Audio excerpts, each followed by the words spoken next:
بسم اللہ الرحمن الرحیم۔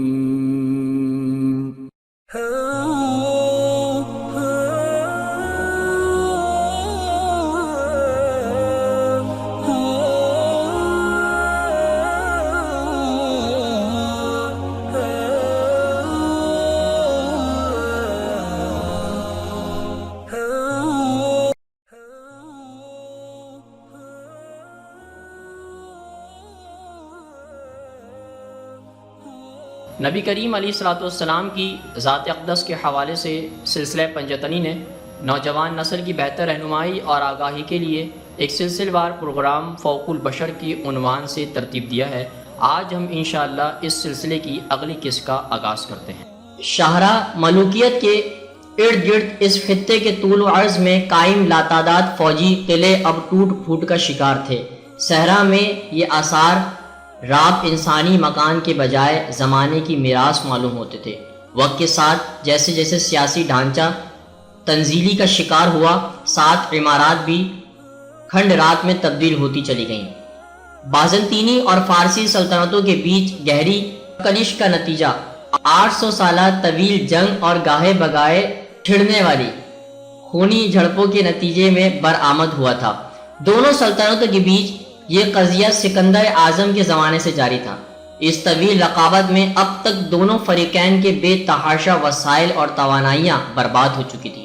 مشرق میں فارسیوں کا تعمیر کردہ وسیع نظام آبپاشی جو دریائے فرات اور دجلہ کے بیچ واقع عراق کے میدانوں کو سیراب کرتا تھا، اب تباہی کا شکار تھا۔ اس کا حال بھی مارے بند جیسا ہو چلا تھا جو ایک صدی قبل ہی یمن میں جنگ و جدل کے باعث نظر انداز ہونے کے بعد ٹوٹ چکا تھا۔ وہیں بازنطینی سلطنت کے صوبے شام، جس میں آج کے دور کے ملک شام، اردن، لبنان، اسرائیل اور فلسطین وغیرہ شامل تھے، اب افواج وسائل کی کمی کے باعث نکل چکی تھی اور اپنے پیچھے شمال اور جنوب کے خط دفاع پر واقع کئی فوجی قلعے متروک چھوڑ دیے تھے۔ یہ قلعے سخت موسم میں ریت اور دھول کے طوفانوں کے باعث بتدریج شکست اور ریت کا شکار تھے۔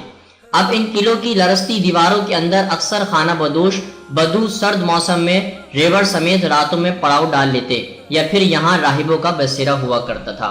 یہ راہب اکثر گروپ کی شکل میں یا پھر تن تنہا رہائش رکھتے تھے۔ گوشہ نشین زاہدوں، مبلغین، فقیروں، جوگیوں، مسافروں اور بسا اوقات دور دراز علاقوں سے ہجرت کر کے تارک دنیا ہو جانے والے پر پر اسرار اشخاص کو قبائلیوں کے ہاں بے انتہا تعظیم کی نظر سے دیکھا جاتا تھا۔